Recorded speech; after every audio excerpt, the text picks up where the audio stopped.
Hey everyone, Coach Lee here, looking to bring you another video to help you become the best ultra runner possible. And today we're going to look at the key types of training runs that you need to use in your training program that will help guarantee success at ultra distance races.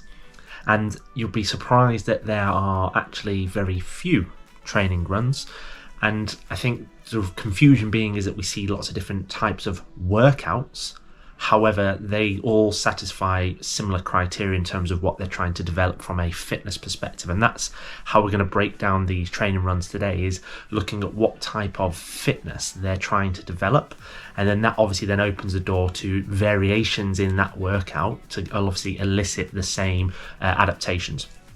So the order of importance, as it were, isn't really as big of a deal for ultra running. The key is that we look to implement these types of workouts at varying stages in our training program, and that is usually best executed utilizing what we call training blocks or a basic periodization. And I'm going to save that for another video to try and keep this one a little bit shorter than my 20 odd minute nutritional video.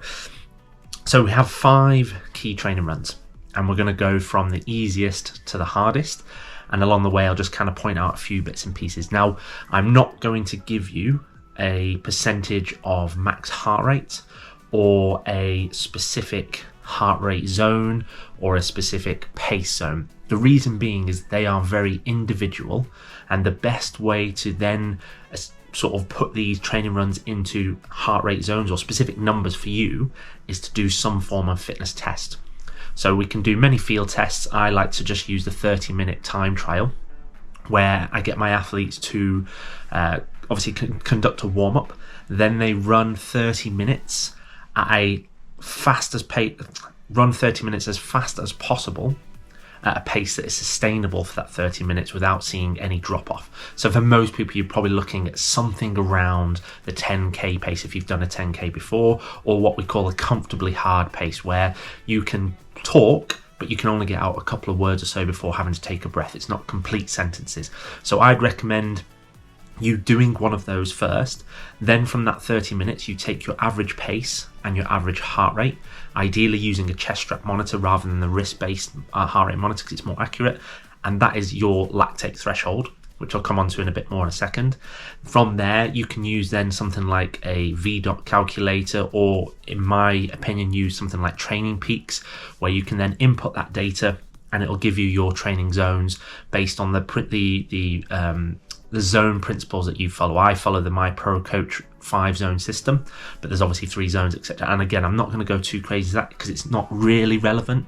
At the end of the day, as long as you have some form of managing intensity, you're on the right track.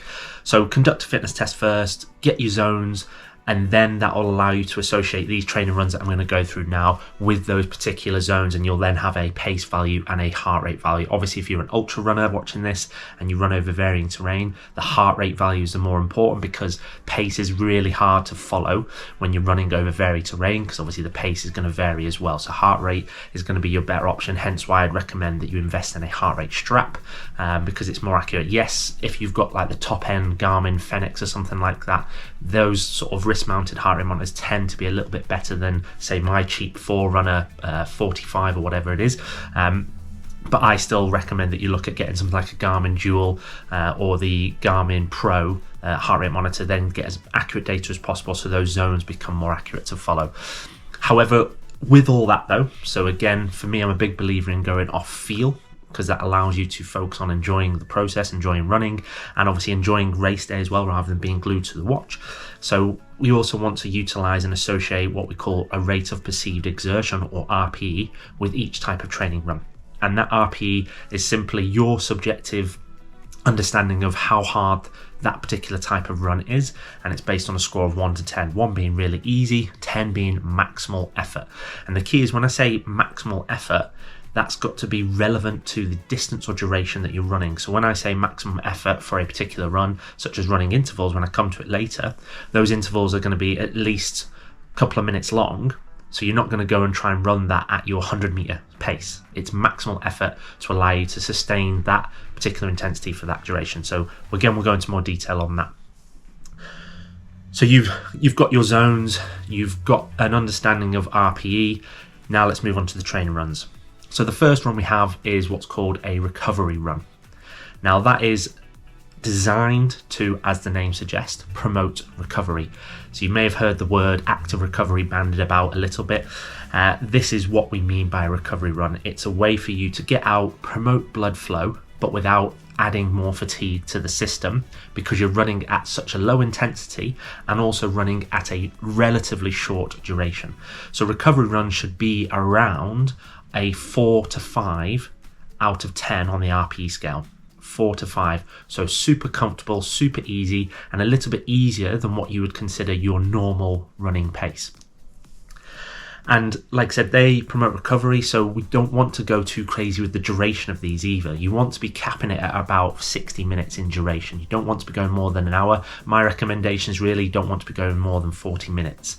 And these runs are really useful if you've just done a really hard running session the day before, such as intervals or tempo work, and you may have a little bit of soreness or something like that. So these are a good way to just still get some running volume in and work the aerobic system, but without then adding more fatigue, so that if you have another harder session coming up or a long run coming up, you're still then obviously feeling a little bit fresh going into that workout.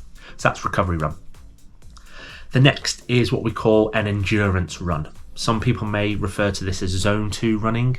Again, entirely up to you. They mean the same thing. And if we were to go off RPE, we're looking at around an RPE of 6. So again, just over that kind of 50%, 6 out of 10. But it should be comfortable and conversational. What we mean by that is that you should still be able to maintain a conversation in full sentences before having to take a pause. Again, with these, the goal is to build our aerobic system, aerobic capacity, and this type of run is where we get a lot of the metabolic processes made more efficiently, such as building more or recruiting more mitochondria, allowing them to process ATP or energy more efficiently, increasing capillaries and obviously density of those capillaries as well. All these processes that happen metabolically to allow us to develop more energy or produce more energy aerobically at varying speeds. Now with these, obviously the duration of those can be anything from an hour all the way up to 4 to 6 hours plus. Now you may have heard me talking about long runs in previous videos, where obviously there's a point of diminishing returns in terms of developing fitness in long runs, usually around the 3-hour mark, but obviously beyond that we can develop mental toughness, time on feet, practice nutrition, kit, all that sort of stuff. So obviously endurance runs can be as long as they need to be for the type of training you're doing or the type of goal you're trying to get from them. Next we have the tempo run. Now with the tempo run, again, there's lots of confusing terminology. It all tends to mean the same thing. You've got threshold run, you've got lactate threshold, and like I said, the tempo run itself, you've got anaerobic threshold. They all relatively mean the same thing. Now what we want to develop with this one is our lactate threshold. So as I just talked about in that fitness test, you've established the fastest pace you can run at and the max heart rate you develop at your lactate threshold. That's the point at which your body is able to still produce lactate or build up lactate within the system, but not so much that it causes a reduction in performance. Once we go over that point, we then start to see that slow down or that burning sensation in the legs or in the muscles. So we want to be able to bring that up higher, which then obviously allows us then to run at faster speeds while still going at the relatively same effort and obviously minimizing that buildup of lactate. And as an ultra runner, this is a really key fitness attribute to be able to develop. Whilst we don't race at this kind of speed, if we can increase that lactate threshold, it increases our race pace at that kind of zone 1, zone 2, or the recovery run, endurance run kind of paces. Now with this particular type of session, we want the RPE to be quite high, so around an 8 to 9 out of 10. And we can either utilize it in continuous form or in interval form. So continuous simply means running, let's say 3 miles at that tempo pace. You then obviously just do all 3 miles in one go at that higher RPE. However, I prefer to use an interval format, especially if we're going into larger volumes of training, because it allows us then to peg in a bit more of an endurance run with then a sort of a tempo interval session in the middle of it. So I like to use those. And when it comes to constructing your tempo intervals, we have a few key bits of guidance. One, the time at intensity. So we have some durations there that we want to either hit the minimum or obviously somewhere up to the maximum. And what we mean by time at intensity is every single interval you do, or let's say in a continuous format, it shouldn't go beyond a certain amount of time, but it should also hit as a minimum amount of time. So for tempo runs, we want anything between 20 to 60 minutes at intensity. So when we construct our intervals or our continuous run, we want it to be at least 20 minutes in duration, or 20 minutes total of its intervals, but no more than 60. So as an example, again, just pluck in random numbers, we could say you can do 3 lots of 15-minute intervals, which then gives us 45 minutes at intensity. So kind of getting towards the top end there. But we can also then use another guiding principle in terms of constructing the intervals, in terms of how long they should be, and again, a minimum and a maximum. And they should be anywhere between 8 to 20 minutes. All right, so then straight away you're seeing that you could go for, 4 or 5 lots of 8, or you could go for 3 lots of 20. And it depends on your ability at the time. Whether you're relatively new to this, you'll start at the lower ends. If you're a bit more experienced, then you may go towards the upper ends. Then in terms of recovery periods, if we're going in interval format, it wants to operate on a 2-to-1 basis. So what that means is that whatever duration of your interval, so let's say it's 8 minutes, you're going to then take half of that as a recovery time between them. So it'd be 8 minutes on, 4 minutes off. If it was 20-minute intervals, it'd be 20 on, 10 off. And again, then you can see as you build that time up at intensity around the RP of 8 to 9. Then from there, this is a little bit of a step back just because I really like the tempo runs, and that's why I kind of want to emphasize that a bit more, is the steady state run. Think of this as your kind of almost marathon pace type pace. This is around an RP 6, so it's obviously faster than the endurance run, but not as fast as the tempo run. And again, you can do this as a continuous, or you can do it as an interval format. Ideally, we can build up to almost 2 hours at intensity with this particular type of run. And again, when we're constructing it, if we're doing it in interval form, we can basically look at taking a ratio of 3 to 5 to 1. So basically whatever the interval time, dividing it by 3, 4 or 5, whichever. Again, if you're relatively new to this, you might want a longer recovery. If you're pretty experienced, you'll want a shorter recovery, and then that'll obviously give you a recovery between those intervals. Then the final one is running intervals. So as much as I've used the word intervals a lot, you could take this as sprints, you could take it as fartlek, whatever you want to call it. It's running intervals. And again, this is now developing our VO2 max. So we know that recovery runs and endurance runs and steady state runs, pretty much because of their intensities, are all sort of developing the aerobic metabolic systems. The tempo runs are developing the ability to increase our lactate threshold and obviously being able to buffer the buildup of that. And again, that's a metabolic process. The running intervals are looking to develop our VO2 max. So that obviously that ability to take on board, utilize and distribute oxygen to the working muscles. So we're now operating at max intensity, RPE 10 out of 10, like I said, relative to the duration.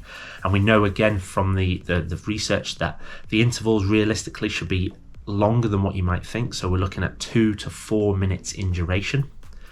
And we want to spend anywhere between 12 to 24 minutes at that intensity. So 12 is the minimum. So obviously if we're looking at, let's say, 2-minute intervals, we obviously want to do at least 6 of those to get that 12 minutes at intensity. And the recovery time is a 1-to-1. So it's exactly the same amount of recovery as the duration of the interval. So it's 2 minutes on, 2 minutes off. If you did 3-minute intervals, it'd be 3 minutes on, 3 minutes off. And like I said, that's looking to develop that VO2 max. And that's it. There's your 5 types of training runs, the relative RPE to them, a little bit of why you're utilizing those and obviously developing them.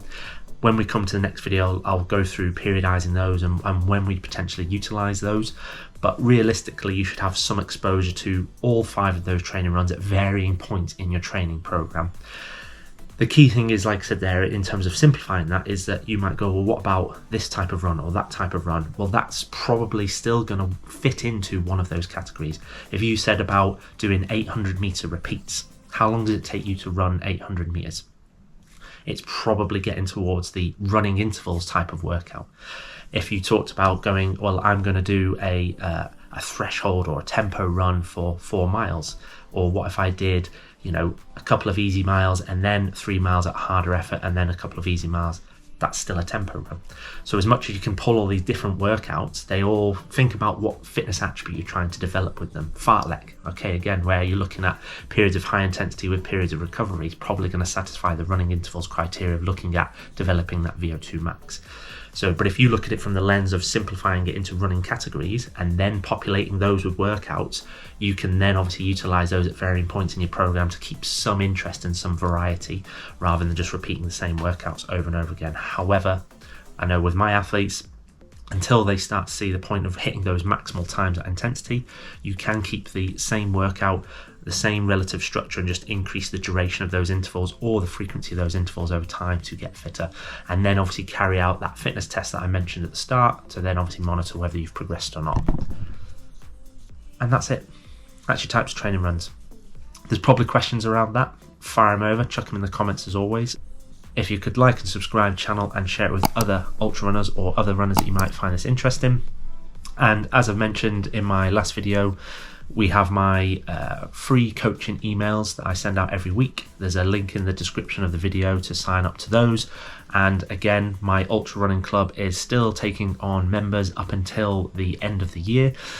So if you're interested in that as well, drop me an email to lee@ultramarathonccoach.co.uk or click the link in the description and that'll take you to the page to find out everything that you need to know about the online ultra running club.